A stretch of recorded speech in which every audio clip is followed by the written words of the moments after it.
Ok, je sais pas ce que ma caméra est en train de faire.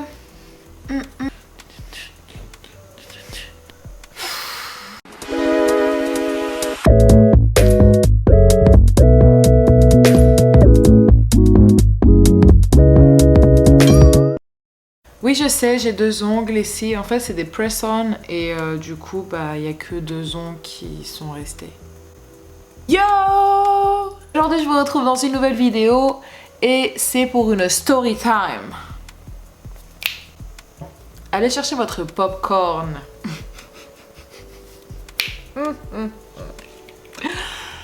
Cette story time va vous choquer. Bon, allez, droit dans le sujet. En fait, quand j'habitais à Kyoto, après avoir vécu dans une share house, j'ai déménagé dans un appartement. Bon.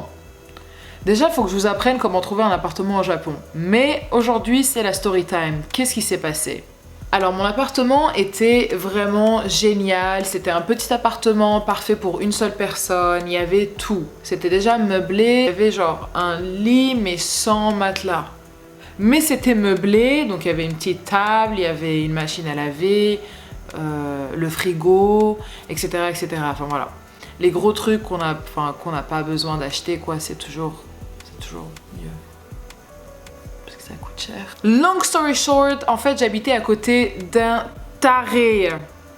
Alors, donc à ce moment-là, je travaillais dans un Omiyage-asan qui était à Arashiyama, donc un peu dans le nord-est de Kyoto. Anyway, non seulement c'était loin, tu prenais le train et tout pendant 1 heure, mais en plus de ça, depuis la gare jusqu'à mon appartement, c'était 25 minutes à pied, un truc comme ça. Enfin, c'était n'importe quoi, voilà.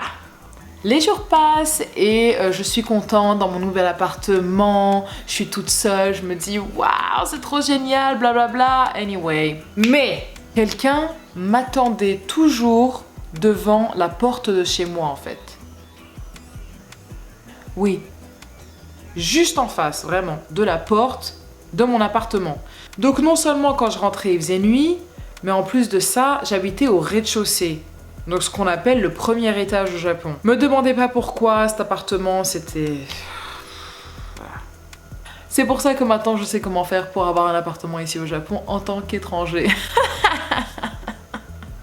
Bref, ça c'était la première chose. Ensuite, 1 semaine plus tard, je commence à entendre genre des bruits sur mon mur, en fait quelqu'un qui tape au mur, mais genre vraiment, je me suis demandé est-ce que ça allait, est-ce que quelqu'un va bien, et en fait c'était mon voisin qui, je sais pas, je crois qu'il prenait un balai ou un truc comme ça et il arrêtait pas de cogner en fait contre le mur. Au début je me disais bon, ça va peut-être être juste pour ce soir, je sais pas, peut-être qu'il a un problème, qu'il essaie d'attraper quelque chose, mais en fait ça a été répétitif pendant plusieurs jours. Et ensuite 1 semaine plus tard je me suis dit wow, il y a un problème là. Du coup je contacte en fait l'agence qui m'a trouvé l'appartement et je leur dis oui, excusez-moi, je comprends pas, ce mec en fait ça fait déjà 1 semaine qu'il arrête pas de taper à la porte. Enfin de taper contre le mur, pardon. Et en fait l'agence me dit bon bah nous on peut rien faire, mais si vous nous donnez une preuve, donc une vidéo, du son et tout, on peut peut-être lui envoyer une lettre et lui dire s'il vous plaît arrêtez pour tapage nocturne ou blablabla. En fait je prends une vidéo, je leur envoie, mais rien. Ils n'ont rien fait du tout. Ensuite, j'ai quand même laissé le bénéfice du doute à mon voisin en me disant peut-être qu'il a des problèmes ou peut-être tu vois qu'il va pas bien dans sa vie, donc c'est pas grave. Le gars qui attendait toujours en face de ma porte, c'était mon voisin, voilà. Ensuite, c'est devenu encore plus bizarre. Donc il a commencé à me suivre à la gare quand j'allais au travail le matin. Donc déjà, je me réveillais super tôt parce que le temps que j'aille jusqu'à Arashiyama depuis là où j'habitais, ça prenait, je crois, 1h15 donc en train. En fait, tous les matins, je me réveillais très très tôt, je me préparais et je sortais. Et lui, il était toujours là. Mais en fait, il avait rien à faire dans sa vie, le gars, parce que franchement, il me suivait pour aller à la gare, il revenait, il m'attendait devant la maison, et en plus de ça, il me laissait pas dormir la nuit. Du coup, je suis en train de me dire, mais wow, il y a un problème. Un jour, j'ai décidé de laver mes vêtements et de les sécher à l'air libre à l'extérieur parce qu'il ne pleuvait plus. C'était la saison un peu où ça commençait à devenir un petit peu chaud au Japon. donc vers le printemps. Et je me dis, bon, bah c'est une bonne idée, voilà, maintenant il n'y aura pas de pluie, je peux les laisser à l'extérieur. Je sais pas comment vous dire ça. Donc j'ai fait sécher à l'extérieur mes vêtements, dont mes culottes. Je pense que vous savez déjà ce qui s'est passé là. Donc en fait le mec a volé mes culottes. Yeah! Et vous savez c'est quoi le pire? C'est que je me suis même pas dit que c'était lui. Mais plus tard, il avait ma culotte qui pendait depuis sa poche de jeans. Je me suis dit non mais attends, faut appeler la police quoi. Je vais pas rester ici. Donc je vais en fait à la police et je vais leur dire écoutez les gars, j'ai un taré à côté de moi. Il faut absolument faire quelque chose. Il m'a volé mes culottes, il arrête pas de faire du bruit, il me laisse pas dormir la nuit, il me suit quand je vais à la gare et il reste devant chez moi quand je rentre le soir après le taf. La police...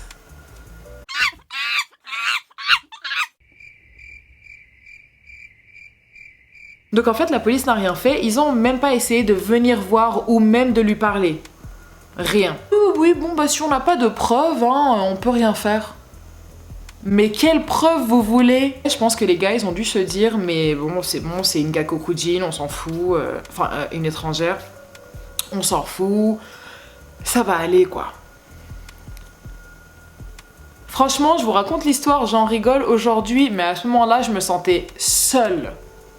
Genre, personne autour de moi, il y avait que des gens qui me regardaient très mal. J'habitais dans un quartier qui était assez dans la Inaka, dans la province. J'étais un peu la petite gaijin qui arrive de nulle part. Sinon, après ça, j'ai quand même continué à aller au travail tous les matins, à rentrer. Je me suis dit, tu sais quoi, on va juste l'ignorer. C'est tout. On va fermer notre bouche, on va l'ignorer et on va rien faire. Et ça va être ok. Donc en fait, un jour, je reçois un message d'un numéro inconnu et c'était écrit Kyo asobemasen ka?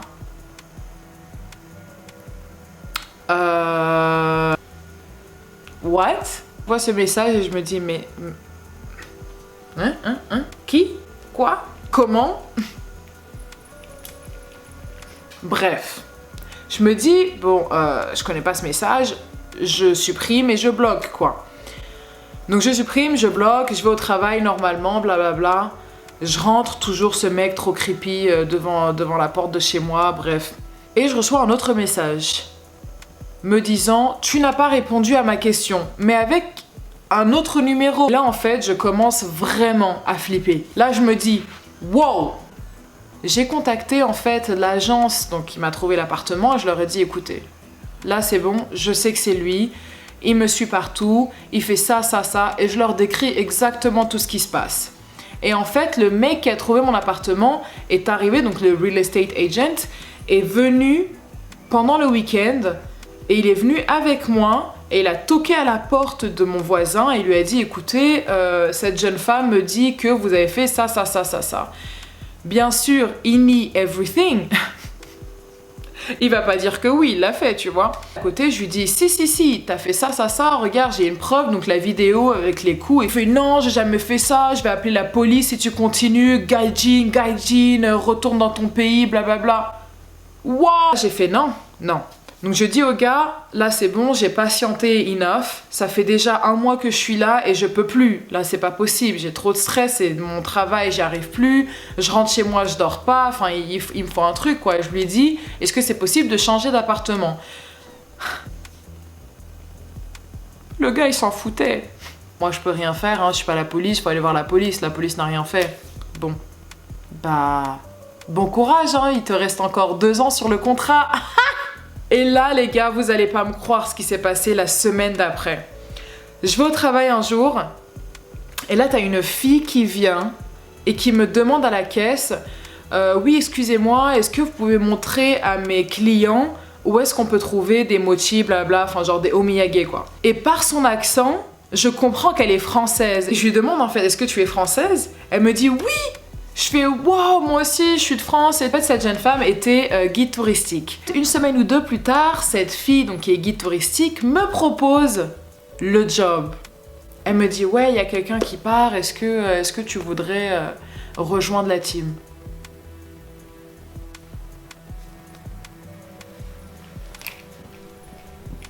Yes! Franchement, j'étais trop contente quand elle m'a demandé ça. Et donc en fait, là où je voulais en venir, l'histoire où vous allez pas me croire, donc la personne qui était en charge de l'équipe dans cette compagnie, c'était une avocate. Donc en fait, si vous vous souvenez, je vous avais dit que le mec là, le real estate guy, il m'avait dit bon bah il te reste 2 ans sur ton contrat parce que j'avais un contrat, j'ai signé donc l'appartement, etc. Et je devais rester dans cet appartement pendant 2 ans. Sauf que l'avocate a trouvé une clause dans le contrat et c'est elle qui m'a sauvé la vie en fait. Franchement, comme quoi j'étais chanceuse. Ouais.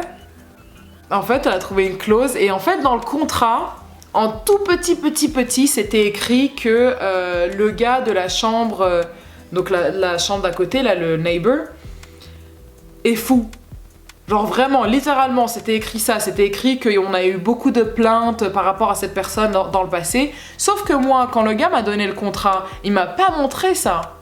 Il a bien caché et c'était vraiment écrit, mais en tout petit, genre vraiment comme ça, quoi.